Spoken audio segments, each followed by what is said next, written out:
Doo-doo-doo. Yo. We back. Good morning, good people. Monday, April 3rd, back on the Man to Man pod, man. It's been a little minute. It's been whole week we've been off. Okay, we back Monday. Might be a little background noise. Got some stuff going on, but I'm on half of the pod. Darius Butler got my co-host AB. What's good, AB?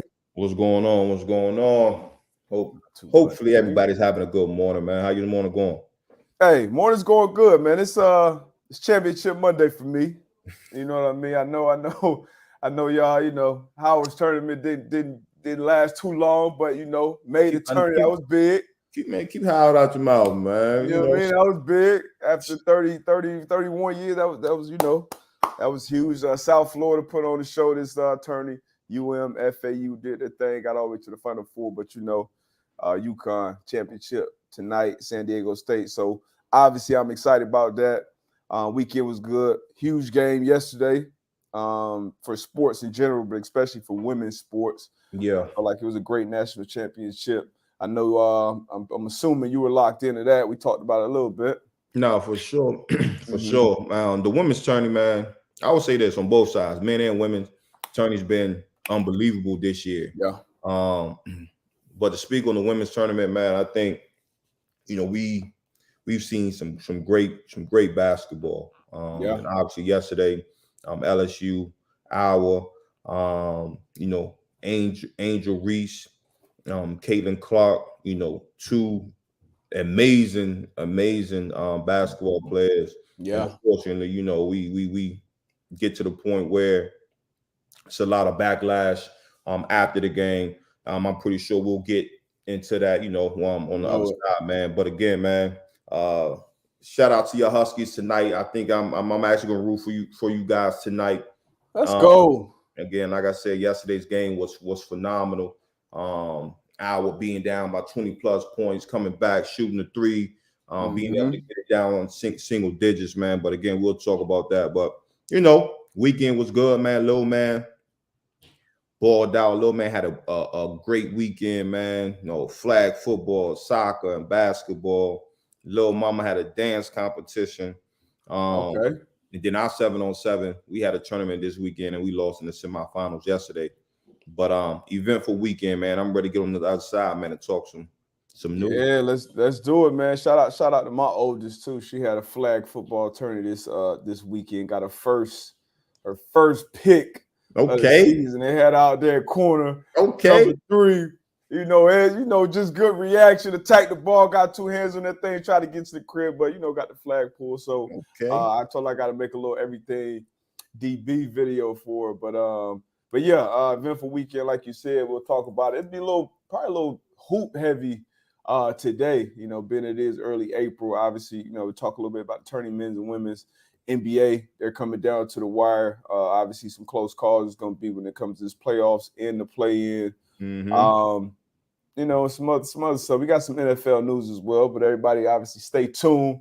We'll catch y'all on the other side. Send some questions in too, man. We need some good questions. Yes, sir. Let's get y'all on the other side.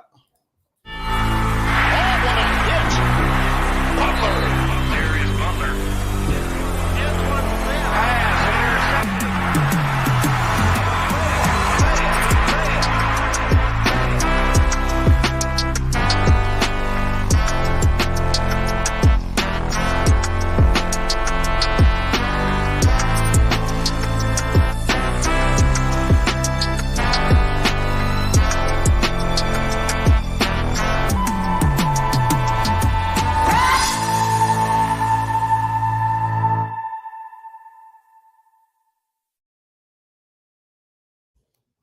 Yes, sir.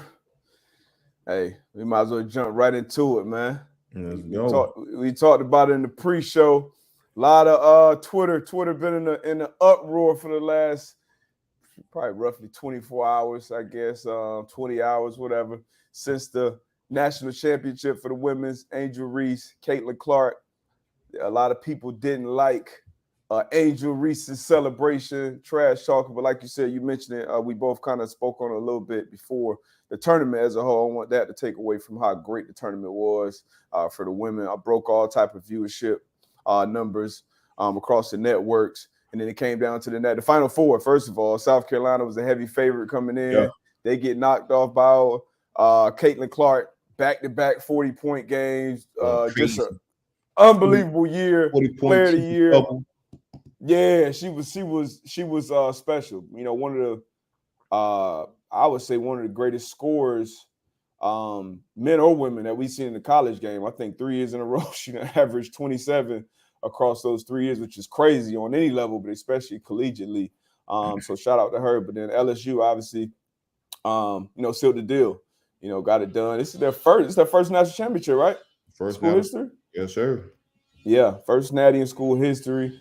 You know, personally, after the Brittany Griner situation, to be honest with you, I'm not a huge fan of their coach. I know she had a ton of success, obviously, as a player, and then at Baylor. But for her to come back home and do what she done, turn this program around, her coaching, is amazing. She probably top 4, 5, 3 when it comes to women's basketball coaches and that team, Angel Reese and co. So shout out to them LSU Tigers, man. What was your takeaway from the game and the tourney before we get to the Angel Reese, Caitlin Clark talk? Hey, like I said in the pre-show, the game was a great game. I know a lot of energy, very exciting. LSU jumped out to a huge lead, 20-plus points.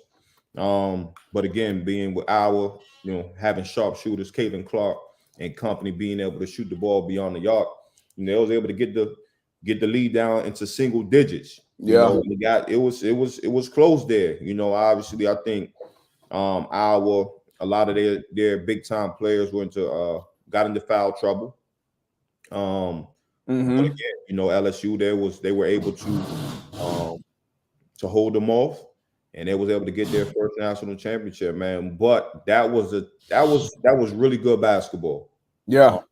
The Final Four, Elite Eight, throughout the women's tournament, it was some really, really good basketball. And I was excited to see, this championship game to come down how it did.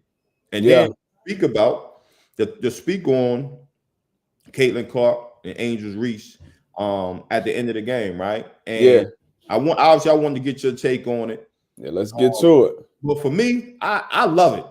Mm-hmm. You know what I mean? Like, as a competitor, I know we into this sportsmanship era, class, class and all that. Like, look at here, man.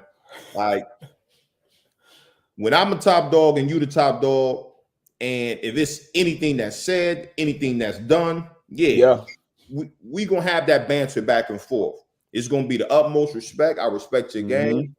But yeah, Caitlin Clark, she did the, hey, you can't see me. So you gotta know that with all this social media, with watching the games, you gotta know people see that. Oh yeah. People see that. That's just like, in ball, somebody might have a celebration dance, right? You might have a celebration dance and you do it all the time. Discount, double check, Cam with the dab. You know what I'm saying? So if I'm playing against you and I make a play, guess what I'm gonna do? It's coming. It's coming. So again, I don't understand, where all this backlash is coming from Angel Reese. They say, hey, she followed her. Yeah, like, yo, we just beat y'all for the national championship. You understand what I'm saying? And so I don't get it. I don't get it. Shout out to Angel Reese, man, hell of a player. Caitlin Clark, a hell of a player. She's coming back next year. I'm pretty sure we need to see that. Needs to be the first game next year. I think both of them be back next year. That needs to be the first game next year. But all this, Angel Reese is classless and all of that, y'all can miss me with that. Yeah, man, it's garbage, and unfortunately, we know the undertones to it. Unfortunate stuff comes down to race a lot of the times, and the narrative around Don Staley kind of alluded to some of the things and how her team is talked about and characterized. Right. And that's what it is. A lot of people always, why are you always making it about race? Why are you making this? You saw it. You saw it. Twitter. It only gets in an uproar about certain things like that when you get in the back and forth. And it was just, I hated the responses because on that court, I actually saw a response that Caitlin Clark had to it because she was asked about it in the press conference. Like, because this is when it was an immediate shitstorm. Game was even over, and she was asking about it. And she was basically like, that's good for the game. It's good for the women's game in particular because it shows that we can talk shit and do the same thing too. We remember in the Super Bowl, Bucks Chiefs, with Tom Brady and Honey Badger going at it. And like, damn, you ain't Tom, and we know we done been on the field when he talked shit. Payne gonna talk shit. Phillip Rivers, one of the biggest shit talkers ever. But a lot of people gonna be looking, oh, that's competitive. Michael Jordan, Larry Bird, like we grew up watching this, but then when the women do it, specifically a black woman, it's something different. Because Caitlin Clark, she was doing that, honestly made me like her a little more. Like it shows got another. Yeah, like I respect it on both sides. Yeah. Again, when you dish it, you got to be ready for it to come back your way, and that's just sports in general. Again, I hate the sportsmanship era that we're in right now. Like, and that comes from a lot of time. It comes from a lot of people who ain't never laced them up on no real. Like, you ain't really been in the cage with nobody, in the octagon with somebody, because when it's competition at the highest order, like, that shit goes, especially when you win. Like, when you win, you can do it your way. You can be the humble, the classy, the this, to that. Hey, shake hands. This is great, boo, boo, boo. Or you could be the Clay Thompson. Every time somebody start talking shit, Clay gonna let you know what you see Kobe on the sideline. Like, you gonna let you know. And when you winning, you can't really say much. The only way you can stop that, just like people when Cam was doing all the celebrating and the dabbing and this and that, and we were in the league at that time. Yeah, we're going to talk about it. Coach is going to be pissed off. Hey, this motherfucker, we got to stop him from doing it. We knew as players, the only way you stop that is to stop him. And if you're not stopping him, in this situation, it's LSU and Angel Reese. And once again, unbelievable performance by them, broke the all-time record when it came to scoring in the national championship game. That's kind of been overshadowed by all this, drama. But competitors, man, when you out there, you talking that we saw Clayton Clark get South Carolina waving off, Raven Johnson at 3-point line. Like, I ain't worried about Shorty. She ain't shooting that. I'm looking at, okay, that's gangster shit. Like, fuck it. And then, you can't see me. Shut up, girl. You down by 15. I love it, man. I love the competition. I love the trash talk, especially when you backing it up. And I think it's a little different, a double standard with men and women. But then it's also a double standard when it's black and white, and that's just been what it is. Keith Overman coming out, oh, she's a fucking idiot. Portnoy coming out, man, fuck you. Shut the fuck. Like, this is when you earn that, you get to that highest level, you get to do what you want. Everybody not trying to be the good guy either. Everybody not trying to be likable by everybody. Sometimes shit, you want to be the villain. That's it, man. You know what I mean? I love it, man. You live how you want, how she said, like, yo, like, this is what I'm gonna do, right? I'm gonna speak my piece, I'm gonna do what I do. If you like it, cool. If you don't, you know what I'm saying? Like, you basically, you can go to hell. You know what I mean? So again, I think you hit it right on the head. Unfortunately, this is just kind of the space we in. It's 9 times out of 10, for a reason that we all know, things are black and white. And we battle through that. But again, man, shout out to those ladies, man. Again, Angel Reese, Caitlin Clark. It's good for the culture, for culture of basketball. So we want to see that. I want to see that be the first game next year. Facts. The TV people know what they're doing. They got to ride this momentum. And like you said, before even going into that national championship game, they were already breaking records. I think that Hawkeyes, who did they play? Was it South Carolina? South Carolina. They had the LSU played the biggest viewership. Yeah, they had more viewership than all the NBA games that have been on ESPN this year, some shit like that. So it's great for the women's game. I'm glad to see it continue to grow. And people got different ways about how they go about their business, man. But I like it all, especially if you back it up between the lines, which all of those young ladies did all tournament long, and then capped off by great championship win, specifically from the LSU Tigers. But men's game tonight, didn't have a lot of the traditional powerhouses make it, to the Elite Eight, to the Final Four. So they actually, they were getting blown out of water ratings wise by the women's side as it got down the stretch. But one good game in the Final Four. That San Diego State FAU game was great. Did you watch that one? Nah, I missed that one, but I was able to get back and see some of the highlights and, some of the game back and forth and that buzzer beater, close to stepping out of bounds. And it's crazy because I'm looking at the shot and I'm looking at the bench. I'm looking at San Diego State's bench. Yeah.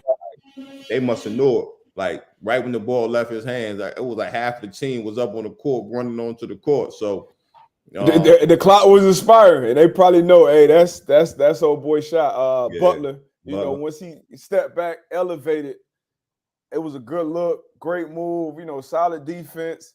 That's something you dream about as a kid. The clock winding down, you in the Final Four, you punch your ticket to a championship game. Like FAU was pretty much leading that entire game. San Diego State fought back. They were the favorites coming in. They fight back. And then literally to make that shot at the last second to punch your ticket. Once again, a great job, an unbelievable season from FAU. Obviously, I'm down here in South Florida. That was the fourth game they lost this year? I think. They came in 33-3. Yeah, came in 33-3 and won their first game in the tournament ever in school history this year.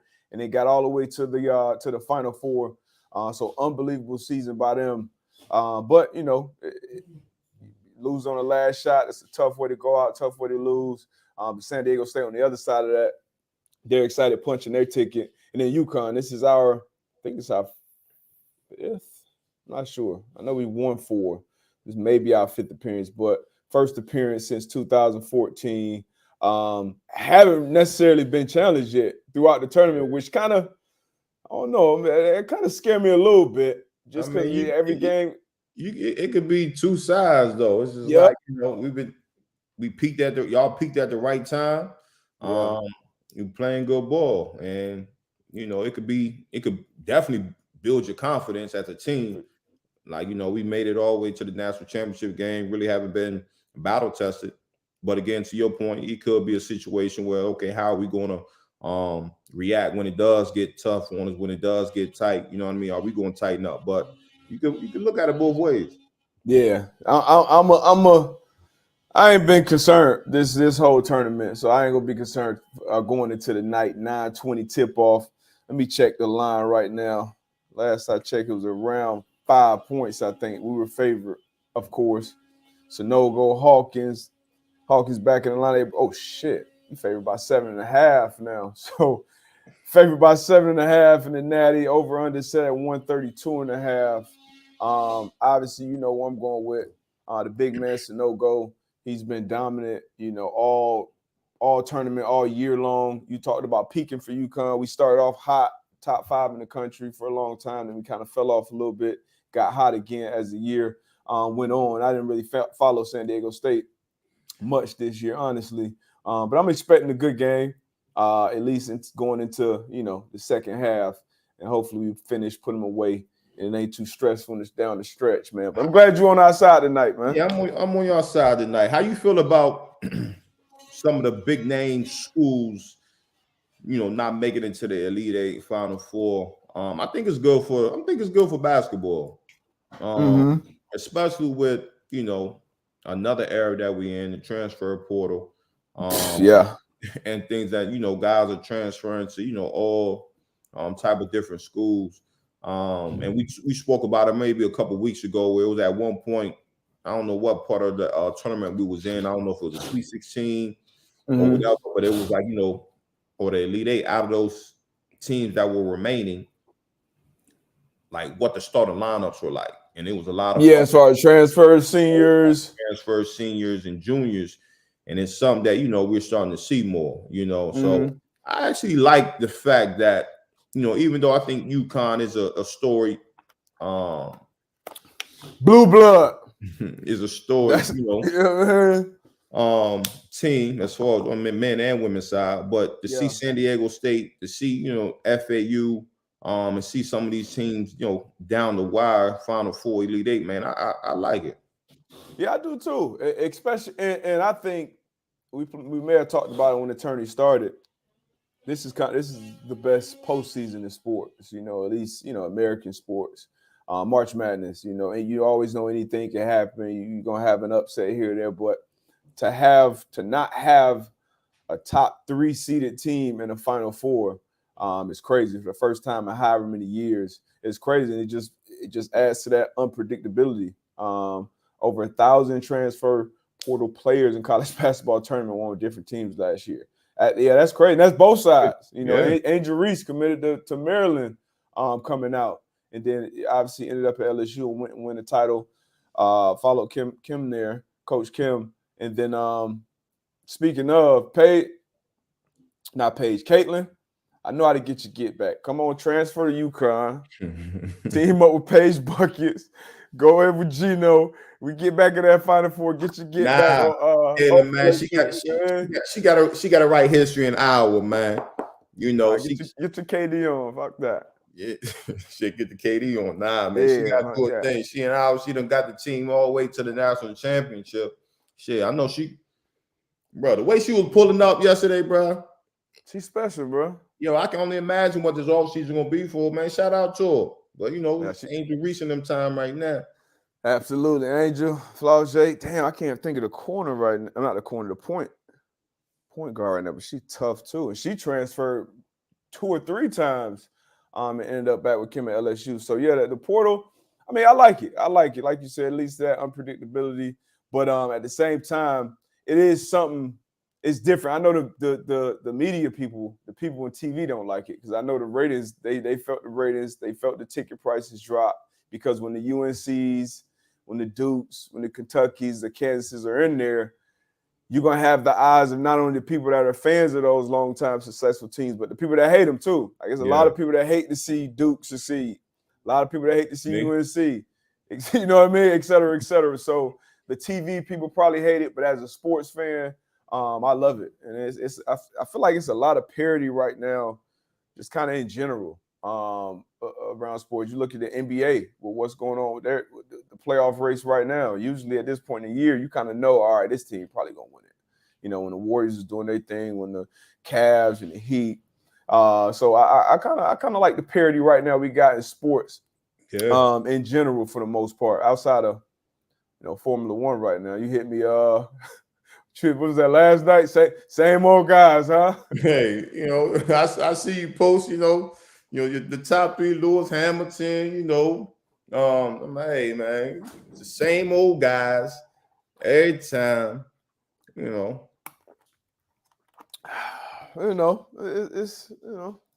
part of it. You got the car, you got the driver.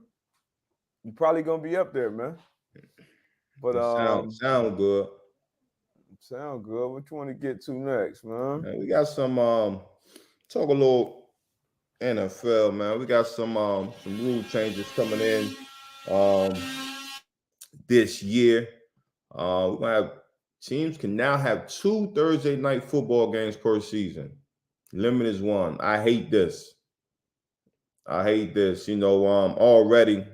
the one Thursday night game, you're coming off a Sunday night game. Really, Wednesday, and we talk about all the time, really Wednesdays are really the time you really start getting back, feeling good and getting prepared for the Sunday's game. But to have teams possibly have 2 Thursday night games, again, we can't talk about player safety and this even be a topic of conversation. Like that's and you can tell this is all about money.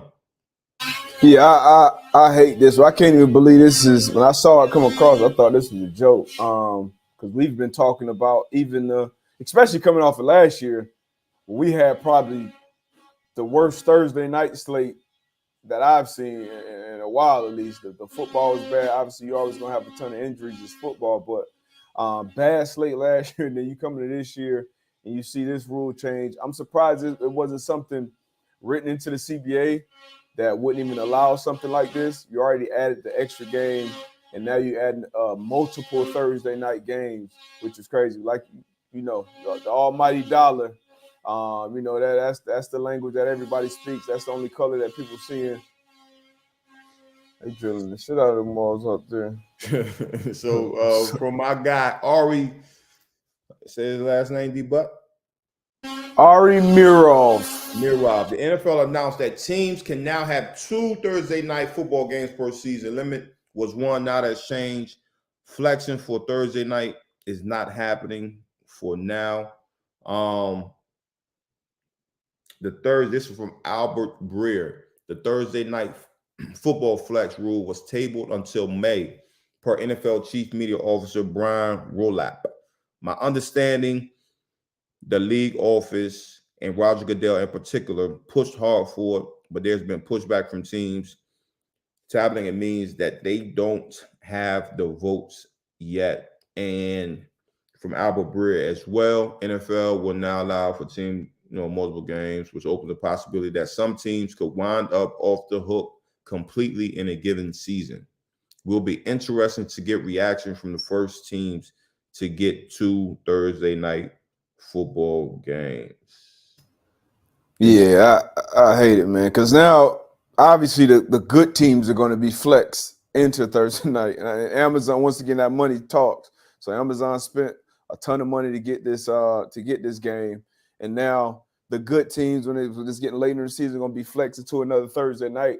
Some guys, depending on how your body feeling, some guys probably be like, shoot, all right, give me another little mini bye week in week 12, 13. Yeah. But once again, with the grand scheme of things, I hate it. Then the sorry-ass teams, they may not get a Thursday night game at all. That's what's going to end up happening here at some point. But everybody got to have a Thursday night game. If we're going to do it like this, every team has to have at least one Thursday night game. Has to. I don't see that happening with this, especially coming off the heels. Now, I probably wouldn't have been opposed if they dropped this week 7 of last year, or how those games were playing. But as a fan, the fans are probably gonna like it. You get more games, more football, obviously with good teams. But you talk about player safety, and obviously this is close to us because we were out there and we got a lot of people that are still involved in the game now. You can't have a conversation about player safety at all when you're doing something like this, knowing how violent the game is, knowing how, athletes are only getting bigger, stronger, and faster. So the collision only being more. We saw, a terrible injury with Tua last year on the Thursday night game. We saw DeMar Hamlin die on the field on the Monday night game. And then bad timing, poor taste, and a bad ball, bad business. But once again, that money is going to talk. So we'll see. If Goodell is pushing for it, what's he about to be making 60, 70 a year? Oh, man. It's probably going to happen, unfortunately. Crazy. Also, another rule change, man. Players can use 0 as a jersey number. Kickers and punters can use any jersey number between 0, 49, and 90 and 99. What you think that 0 gonna look like out there on players? When they first started wearing it, I hate it. It's kind of growing on me a little bit. And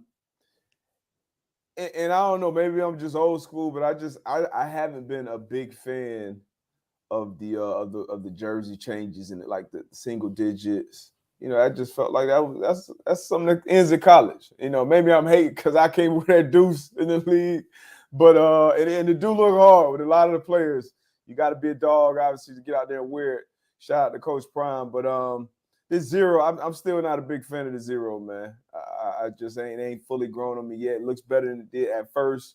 Christian Gonzalez, my best corner in my top-rated corner going into the draft this year out of Oregon. He swaggered it out of Oregon. Who else? Somebody in Minnesota, I feel like, had a couple years. So it has been some players. Calvin Ridley, I think, came out. He was the first player that said he was gonna wear it. Mm-hmm. I'm not a big fan of the NFL number changes over the last couple of years, though. But rarely does this hater come out. But I might be hating. I might be hating a little bit. I see it a little bit. I might be hating a little bit. But yeah, I ain't feeling it in the league. But I'm sure I get used to it. 3, 4, 5 years from now, it'll be normal.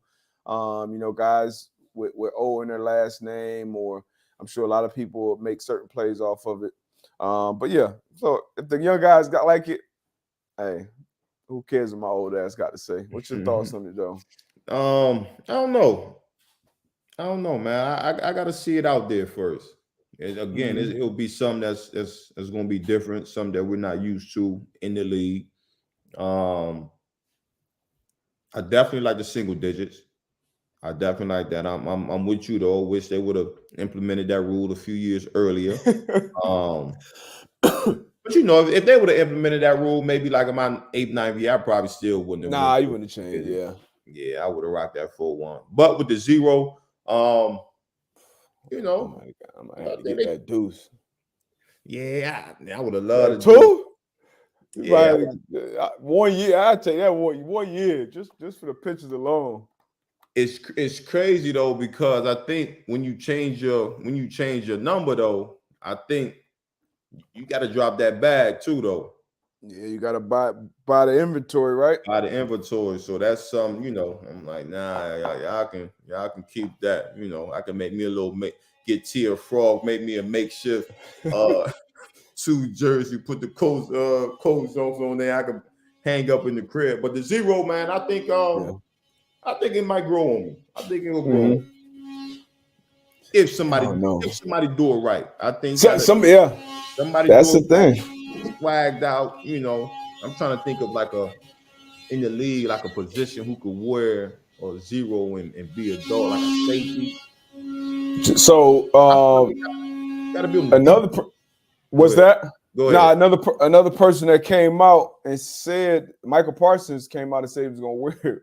But just like you talked about buying that inventory, being that he plays for Dallas, being that he's been the player that he's been for his couple years, I'm sure his number that he would have to pay to change that number would be crazy. So that switched up real quick.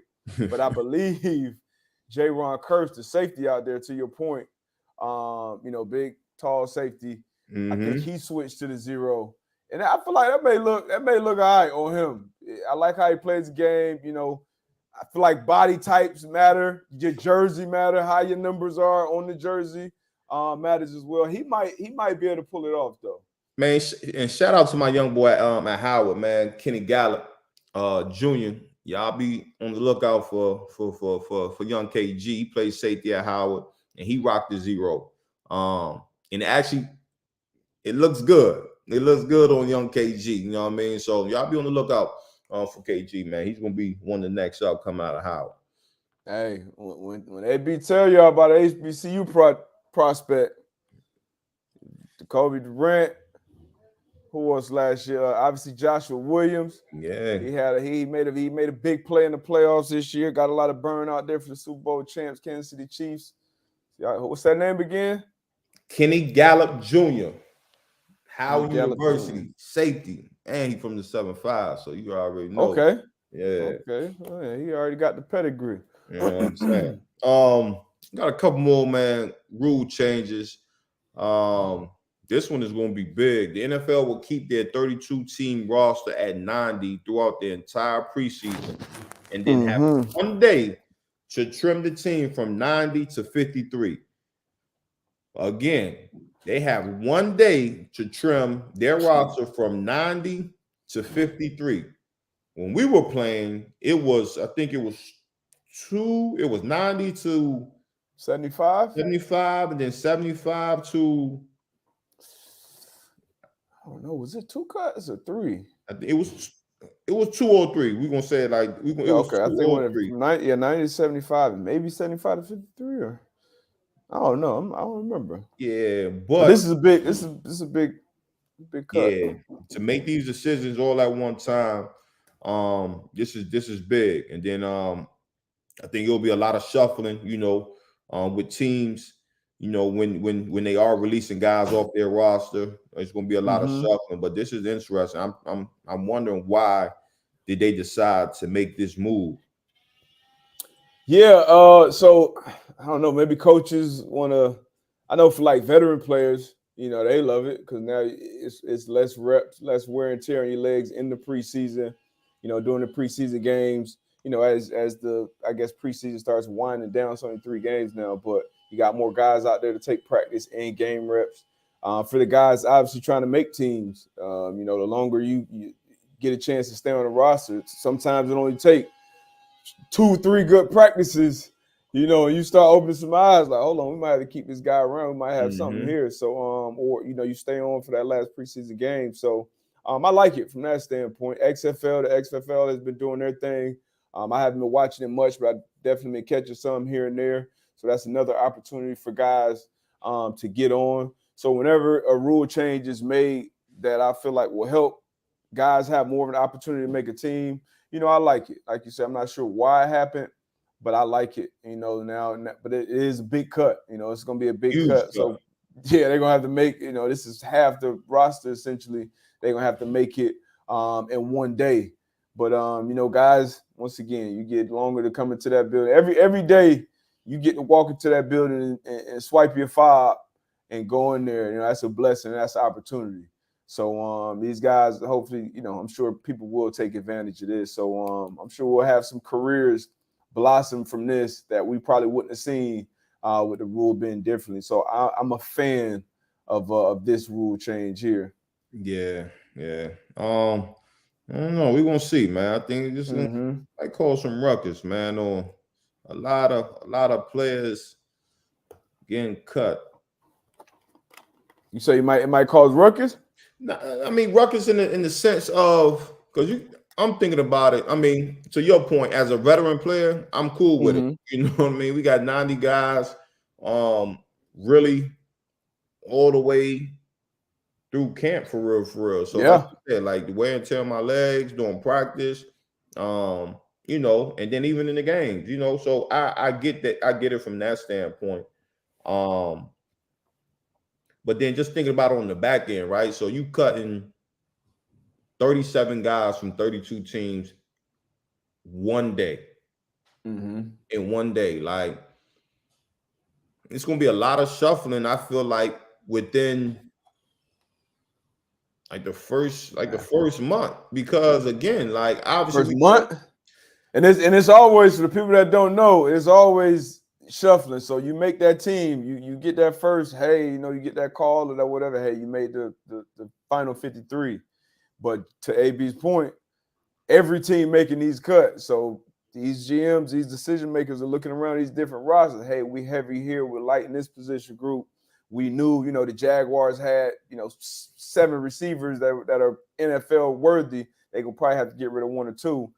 We looking at that spot. So it's still, you still on edge as a player if you're a fringe player, even after making that roster cut. So I see your point. Yeah, because that's 1,184 guys that's getting cut in one day, right? Yeah. So I understand we got our departments, we got our pro personnel, we got our college scouts, we got our pro scouts. So I understand everybody doing their due diligence, be on the lookout for this guy, we was interested in this guy to bring him in as a free agent, but we wasn't able to get him. But to have 1,100, almost 1,200 guys at getting cut at one day. So and that could be the end of August, right? September, we getting ready for a game. It's still gonna. I feel like it's still gonna be some weeks where it's gonna be a lot of shuffling there, and not to say that it wasn't shuffling.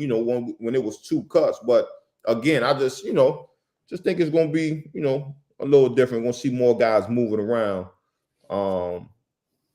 Yeah, we could for sure, but at the same time, and this too.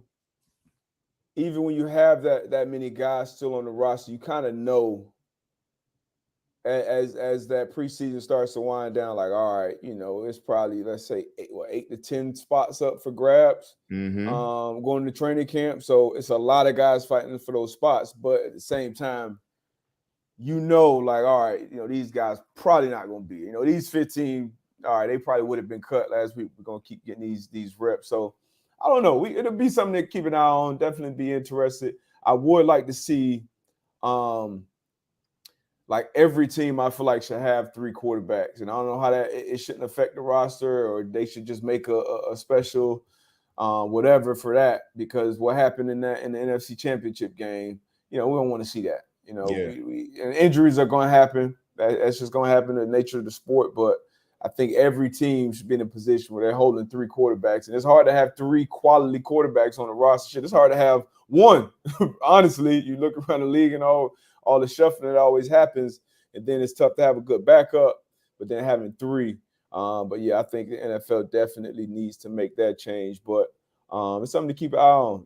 Definitely something to keep an eye on. 1,184 guys hitting the street at the same time. That's a lot of guys. And hopefully XFL continues to thrive, so these guys continue to get opportunities in other leagues that they can, continue to live out that professional, because those are still pro ball players. They still making plays. They still doing it on TV. Families still enjoy the game. So yeah, that's dope. Yeah, man. Been talking about. It's a good question right here.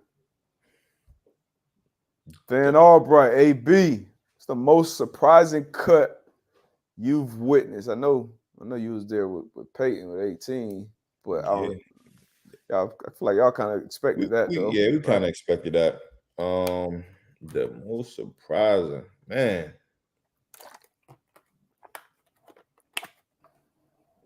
I'm trying to think. That's been a lot of cuts. It's been a lot, and I give you mine, and a lot of people probably won't remember it, but we signed Nate Irvin, linebacker. He came from Denver, and good player. We signed him to be a starter. I think to be like our starting will, and signed him. He came over in that preseason, and I think we may have picked up C.O. Moore or traded for C.O. Moore, which is my college teammate. Some type of transaction happened. And then we end up cutting Nate before the season, and he was obviously going to make a lot more money. And, that's fully guaranteed once that vet makes that opening day roster. But that was surprising to the locker room. It was surprising to the the defense for sure. Guy taking reps with the ones all through camp, and it's like, all right. So that was definitely a surprise for me. Nate Irvin with us in Indy. Big time business decision there. Obviously, like you said, Peyton was and I wasn't even surprising, because I mean, on one end it was just because of who Peyton was and what he meant to that organization, what he meant to that town, to that city. Yeah. And you think about a player playing for a franchise the entire career, you think of 18, like you're like, yo, this is the guy. You know what I'm saying? But then again, to see, Peyton might got, handful of years or 3-4 years left, and knowing you got Andrew Luck, who people were saying like, hey, this might be your next. It's the second coming.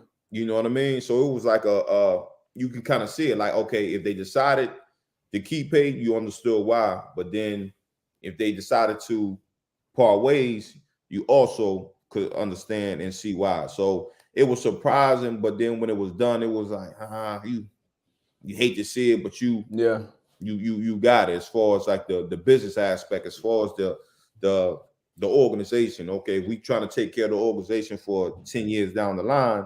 Yeah. This is the best move for us. So yeah, and I feel like if I was in that situation, if I'm the GM in that situation, I'd probably make the same call, because of what you said. That stage of your career, he had a bad neck injury where a lot of people it was kind of torn. Was he going to be able to play again? Was he going to be the same player? Did he have? I think he had some nerve damage or something. And I wasn't in the building at that time, but I believe that was the case.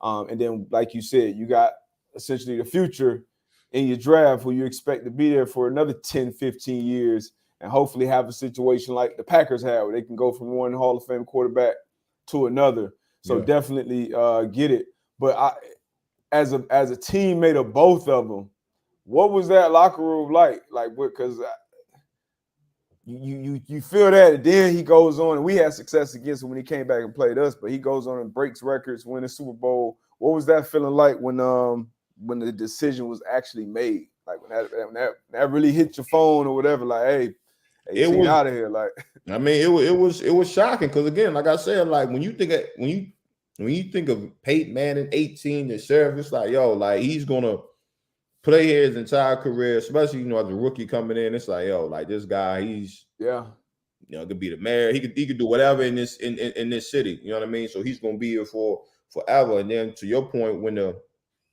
the surgery happened, we in training camp and we knew something was different.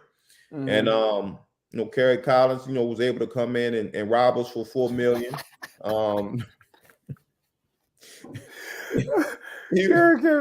He was able to come in and rob us, and then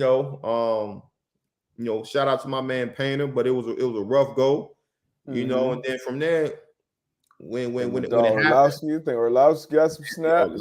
Yeah, so like when it happened, it was like, and you hear like Andrew Luck, RG3, these guys can turn your franchise around, not knowing how Peyton was going to be able to come back as a player. I'm like, damn, like we going from one of the greatest guys. Y'all was winning. Y'all was 12, 13 games a year. Like it was no doubt, no question. We knew we was going to win 12 to 13 games. We knew we were going to the playoffs. Yeah, we knew that. The playoffs, beat the Patriots and the Steelers. Like we understood that. So again, going from there to we're about to draft this rookie. Obviously, we hear these things, but we don't know. Mm-hmm. We don't know. Yeah, so true facts. It was like, damn, like, okay, like what is this a wrap for what we had? And eventually, man, it really kind of turned, even though Luck came in and did his thing as a rookie. Mm-hmm. I would say from what we understood or what we knew or what I knew, what the coach foundation was, it changed. Yeah. It changed. New GM, new quarterback, new head coach. Yeah. So I mean, everything but the owner essentially, and then obviously, because I came in Luck's rookie year as well, and I had played against y'all and had watched you guys before even getting drafted, and it was and when you're playing for like an A-class organization, like where people just doing shit the right way from the top to the locker room, everything. And even though it was Luck coming in as a rookie, you still had Drew there, you still had Vinny, Pat, Stanzo, Rob Mathis, Freeney, Reggie Wayne. Like you still had a lot of these guys who kind of laid that foundation. But to you, obviously you were there longer, so definitely was a new regime, a different era. Mm-hmm. Yeah, and then not Peyton, Luck shut it down on them boys, man. Hey, you gotta do what you gotta do. Gotta do what you gotta do, man. The coach did what they had to do. Yeah. Like I said, Peyton went on and had success, wasn't, didn't have that MVP type year when he won the Super Bowl. But the year before that, was he threw 50-something touchdowns? Oh, something crazy like that. Crazy. Yeah, man. But yeah, shit happened. They're gonna make them business decisions every time. But hey, B, man, little F1 talk. Surprise. Who won? Who won this race? See, I know you're gonna give me a different name today. Who won this race? Surprise, baby. Max Verstappen wins another Grand Prix. This is 2 for 3 now to start this year off. His teammate won the one that he didn't win. Max Verstappen, back-to-back world champion. Red Bull, they got it. They got a rocket ship right now. That car is. I've only been watching for a couple of years. Fastest car I've ever seen. How and why is their car so faster than all the others? Like, what is it? Like, they getting their parts from somebody else? Like, what is it? A better engine? Like, yeah. So I'm not well versed enough to tell you all the reasons why, but that's the only way I can think of. I mean, they did get fined and sanctioned because they went over the spending cap either last year or the year before by a few $100,000, which you got rules that you got to abide by. They didn't, and they were dominating in the meantime. So they actually got punished. And they got lost, like basically some wind tunnel training time essentially, but the car got faster. So it's the aerodynamics, it's the how the car is built, essentially, the wing, the mechanism of the car, everybody. So every year, all these teams have to build a different car. And Red Bull, they didn't change it much, but they changed something, obviously enough.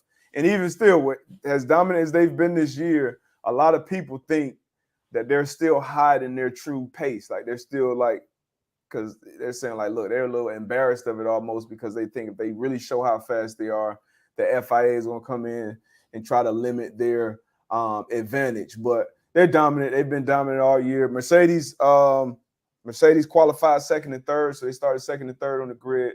George Russell got knocked out of this race early, but Lewis Hamilton, he had a great race. It was a wild race. This one came on at, it was in Australia, so it came on like 1 a.m. and didn't really go off till like 4, had a few red flags. But Lewis Hamilton, 17th consecutive season, I believe, where he's made at least one podium, which is another F1 Formula One record. But Mercedes, it was all doom and gloom coming into this year, but they're showing some improvements, just like Aston Martin is with Fernando Alonso. But here are the current driver and team standings through surprise 3 Grand Prix. We don't get another one, I don't believe, until April 30th. But on the driver's side, Max Verstappen, he's up top, 69 points. Checo Perez, 54. He had to start from the back of this grid and still finish. What's up with Leclerc, man? What's up with him? Man. If you remember last year when I was coming on here talking about Ferrari, trading shit off. So Fernando Alonso, Hamilton, Sainz, they ran the top 5. But yeah, this was just a race incident. Actually, this was just an accident on like turn 1. So when the race starts, everybody's obviously bunched up. Mm-hmm. And it gets tough to navigate those corners. Navigate like through that thing.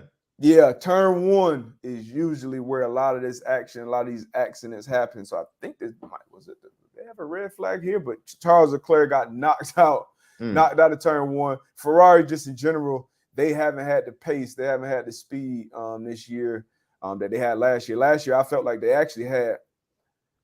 It was real close between them and Red Bull as far as who had the faster car. But the strategy, the management, they got a new team principal this year. Ferrari does, but it's been ugly for them. And obviously Charles, it's tough. He got knocked out of his race in lap 1, but he's down there through 3 races with 6 points. So that's like Ferrari 4th place right now. He was able to go back and pop that beer early in the day. Real early. And he signed. So Ferrari is like one of the most storied Formula One teams like throughout the history. He signed the longest deal in that team's history, but they've been letting them down around every corner. And once again, this was just a race incident. Shit happens. It's almost like somebody getting injured, like it's nothing nobody can do about that. Yeah. But hopefully at some point we'll see some type of drama outside of Red Bull. It's clear that Red Bull is going to win, in my opinion. They've had some reliability issues, but outside of that car is running. Ain't nobody rocking with it at all. They got Mercedes, man. Ferrari, they got to switch up their build team or something. They got to do something. But they did.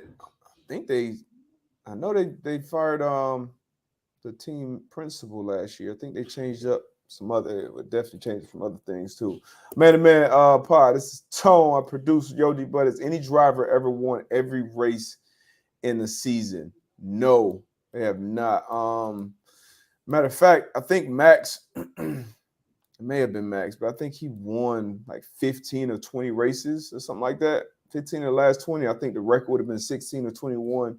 So it's definitely been times where Lewis Hamilton, Mercedes, he won 7 world championships in a row. So it's definitely times where sometimes you just got that car and that driver combination where they're going to be tough to beat. But no, there hasn't been a season, to my knowledge, where a driver's won every race. And it won't be this year either because Max already lost one to his teammate, Checo Perez. But that's that. That's that. Before we get up out of here, a little NBA talk. You been watching it all yet? Nah, not yet. I'll catch some highlights here and there, depending on who's playing. But I'm waiting on that play-in and then playoffs to start. You did pick your LA Lakers. Hey. Hey, it was ugly for him. Put the standards up there. Okay. Man. Okay. Man, they look good right now. Okay. I'm trying to tell you something.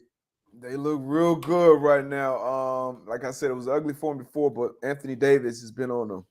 He's been on the tear. Brian obviously came back a few weeks ago. Austin Reeves, like they made some moves, man. But these are the standings right now on both sides, on the East and the West. And the West, between 5 and 8, all of them got 38 losses right now. You know, with how much time left? Shit, a few games left. 40 and 38, 70. So 4 games and them. 79. A whole lot of games. Yeah, so they got 3 or 4 games left to punch these last tickets. But you still sticking with LA to win it all? Nah, but I think we definitely go on. They definitely gonna make a push. Again, man, I feel like when you got talent like Anthony Davis or LeBron, you can never really just count them out. When you play against them, you got to bring your A game. But I don't have them winning it all. I think it's some other teams out there that just stronger teams. You know what I mean? Even when you look on the East side, just some stronger teams. But I do think they're gonna give us a strong push here to close out the season. I hope so, man. I hope so. I got it's never walking apart to beat LeBron in a 7-game series. I don't care who you're at, who got the home court advantage, how old he is. But a LeBron-led team in a 7-game series is tough to beat. History shows, especially with a guy like AD playing the way he is. But yeah, I got go. I still. They just had a close loss last night, but I still got Golden State running it back this year.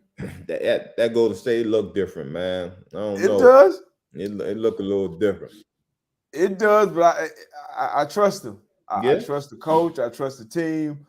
I still, obviously Steph, Clay has his nights where, he looked like, the Clay of old. Steph is always going to be Steph. I think Draymond, he's still running his part, but, the other guys, Kuminga, DiVincenzo, those guys, depending on how they play, Jordan Poole, I still got Golden State running it back. I got them coming out of the West, letting y'all know before these playoffs even kick off. And then on the East side, I know the Celtics, they've been tough all year.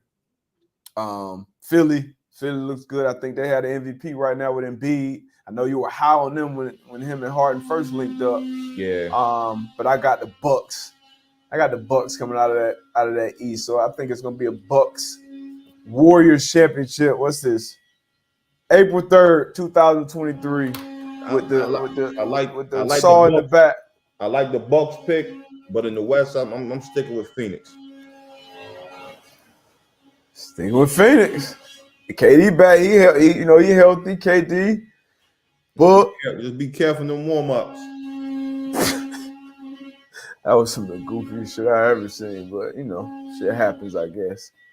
But we shall see, man. Hopefully we get a good playoffs. Nuggets. We'll see if they can actually, keep it going throughout the playoffs. They've been hot this year, been a 1 seed for the majority. Who else over there in that West? Phoenix, LA Clippers, Grizzlies. Man, shout out to the Kings too. Yeah, making it first playoff appearance since what? What was that? Oh what? Something. I feel like the Doug Christie, Mike Bibby, that era, White Chocolate, that era. Long time. Shout out Sacktown, Beam Team. They up a 3 seed in the West. They got Nuggets, Grizzlies, Kings, Suns, Clippers, Warriors, Lakers, Pelicans. And then on the East, Bucks, Celtics, Sixers, Cavs, Knicks, Nets. My Po Heat right now are Hawks on that side over there, man. But decent time for sports right now. Obviously not, our favorite time of the year, but we got some decent time. Masters, I think it's this week. Masters kick off in golf. So you got the Derby coming up in a month. Derby coming up. Brooks Koepka, he hangs on and becomes Liv's First 2 times winner, so he's a champion of Live Golf. I haven't been able to watch much of that, but he's champ. So baseball is back.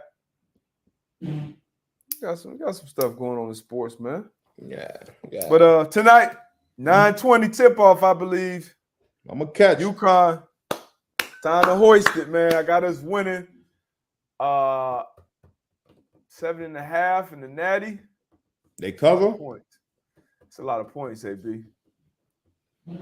That's a lot of points. And games haven't been. I'm gonna rock with them though. I think they win. I think they cover. I think they cover the 8 points, man. Coach Hurley, he said, I think yesterday, hey, I got 3 NBA guys, and we've done a great job building around those guys. So they've been holding it down. They gave me no reason to doubt them thus far. I'm gonna keep rocking with them. I think the UConn Huskies win. The UConn Huskies cover to secure another national title tonight, man. Let's go, UConn. There you go. You heard it from D. Butt. He got his Huskies winning and covering 7.5. Yes, sir. I got y'all winning. Yes, sir. I got y'all winning. Yes, sir, man. We out of here, man. You got anything else? Hey, you know what it is on Monday. And get your 30 minutes in, man. I got mine in this morning. A good leg day. Got me a good about 50, 55 minutes. So again, man, get your 30 minutes in. Health is wealth. Facts. You'll take me after the workout. I'm about to go get mine in right now. As soon as we get off, golf range, weight room, potential hoop session, depending on how this Achilles feeling. But health is definitely be wealth, careful man. with that now. Yeah, it is. I think I got like some tendonitis in there, like because it just gets sore. It ain't like not bad, but if I stretch, I'm usually decent. Just that next morning, I feel it. So we gonna see. All right, now. All right, bro. All right. We'll see y'all.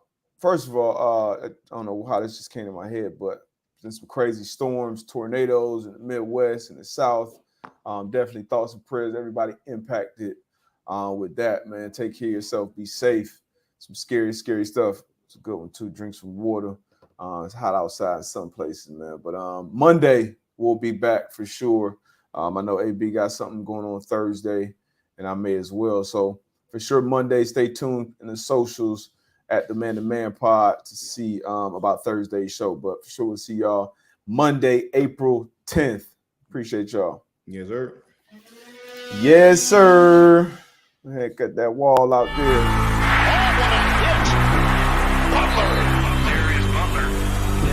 Antoine Bethea has